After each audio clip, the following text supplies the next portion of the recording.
বিসমিল্লাহির রহমানির রহিম। আসসালামু আলাইকুম, শুভ সকাল। আজকের ভিডিওটাও সকাল থেকে শুরু করছি আর খুবই ছোট্ট একটা ভিডিও নিয়ে আপনাদের মাঝে হাজির হয়েছি।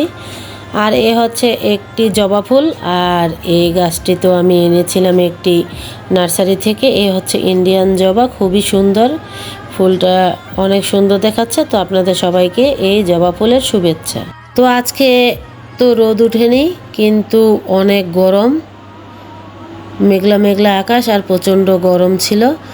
তো অনেকক্ষণ রেস্ট নিলাম ঘরে এসে, তারপর তো রান্নাঘরে চলে আসলাম আর ভাত বসিয়ে দিয়েছি। আর এইদিকে তো সব কিছু কেটে নেওয়া হয়েছে, এখানে উস্তা ভাজি করা হবে, তার জন্য আলু আর উস্তা কেটে নেওয়া হয়েছে, পেঁয়াজও কেটে নেওয়া হয়েছে। আর যা যা রান্না করব তার জন্য পেঁয়াজ মরিচটা তো এই তো কেটে নিয়েছি। এইবার তো এখানে একটু মুরগি গোস্ত ভিজিয়ে রেখেছিলাম রান্না করার জন্য। তো এখন সব কিছুই আস্তে আস্তে রান্না করে নেব। আর ভাজিটা তো আমি একটু নেড়ে নিচ্ছি, হয়ে যাচ্ছে ভাজিটা। আর সিমির বাবা তো হাটে চলে গেছে গরু কেনার জন্য, গরু কিনতে হাটে গেছে কোরবানি ঈদের জন্য। আর এই তো এখানে মশলাটা কষিয়ে নিয়েছি, এবার মুরগির গোস্তটা একে একে দিয়ে দেব।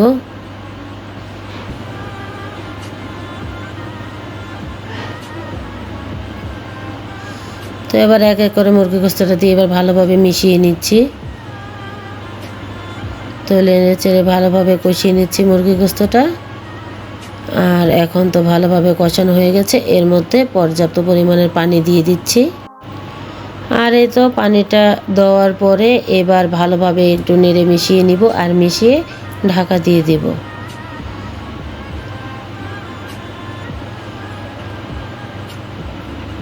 তারপর তো এখানে আছে ইলিশ মাছের বাচ্চা, মানে ঝাটকা ইলিশ। এই মাছগুলো ভালোভাবে ধুয়ে লবণ মেখে রেখেছিলাম, এবার ভেজে নিচ্ছি। আর এই ইলিশ মাছটা ভেজে তো মরিচ মাখা হবে, তার জন্য মরিচও বেটে নেওয়া হচ্ছে। আর এই তো হয়ে গেল ইলিশ মাছ ভেজে মরিচ মাখা। তারপরে ছিল মুরগির গোস্ত ভুনা, আর এখানে তো ছিল উস্তা ভাজি। তারপর তো রান্নাটা কমপ্লিট হয়ে গেল। আর এসে পড়েছে আমাদের বাড়িতে মেহমান, আমার ছোট চাচি শাশুড়ি। তারপর আবার মুরগি বের করে নিলাম, আর এবার মুরগির গোস্তটা ভালোভাবে রান্না করছি। তখন তো আমি খুবই সামান্য পরিমাণে মুরগি গোস্ত রান্না করেছিলাম। তারপরে তো গোসল করে নামাজ পড়ে চলে এসেছি।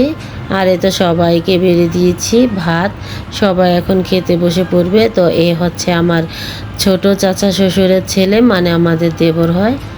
তো সবাই তো ভাত খেয়ে নিয়েছে, আর আমি তো এসেছি একটু বাড়ির সামনে।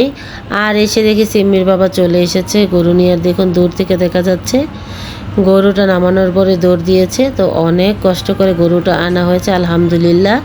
এ হচ্ছে আমাদের কোরবানির ঈদের এবারের গরু। এই তো অনেক দর্শক এসেছে গরু দেখার জন্য। তো খুব ভালো লাগে যখন একে একে অনেক মানুষ আসে। আর এই তো গরুটিকে এখন গোসল করানো হচ্ছে, প্রচণ্ড গরম আমরা সবাই জানি। তো এই গরমের মধ্যে এখন আমার বড় ভাসুর আর আমার মামা শ্বশুর গরুটাকে গোসল করাচ্ছে, সিম্মির বাবাও গোসল করাবে। তো এই তো সবাই মিলে গরুটাকে গোসল করাচ্ছে, আর গরুটার খুব ভালো লাগছিল। আর তারপর তো বিকেল গড়িয়ে সন্ধ্যা হয়ে আসলো। আমি আর সিম্মির বাবা দুজনেই তো রোজা ছিলাম আজকে। তো এখন আমরা বসে পড়েছি ইফতার নিয়ে। তো এখানে সামান্য পরিমাণের ফল, মানে হালকা কিছুই নিয়েছি। এখানে শরবত আছে, আপেল, মালটা, খেজুর, আর ছিল ডালের বড়া। তো দেখুন সারামণি তো মোনাজাত ধরতেছে। আর প্রচণ্ড গরম, আমাদের তো ইফতারের সময় হয়ে গেছে, তো আজানও দিয়ে দিয়েছে। তো এখন আমরা সবাই একে একে ইফতার করতেছি। আর এই তো ফলও কেটে নিয়েছি, খাচ্ছি, খেজুর খাচ্ছি। তারপর তো মুড়ি খাবো। তো আজকে এই পর্যন্তই। আমার ভিডিওটি যদি ভালো লাগে লাইক কমেন্ট শেয়ার করবেন, সাবস্ক্রাইব করবেন, বেশি বেশি কমেন্ট করবেন, আর আমার ছোট্ট চ্যানেলটা বড় করে তুলবেন। আর আপনারা বেশি বেশি কমেন্ট করবেন, আপনাদের সুন্দর সুন্দর কমেন্টগুলি পড়তে আমার খুবই ভালো লাগে, আর কাজের অনেক উৎসাহ বাড়ে। তো এ পর্যন্তই, সবাই ভালো থাকবেন, সুস্থ থাকবেন, আল্লাহ হাফেজ।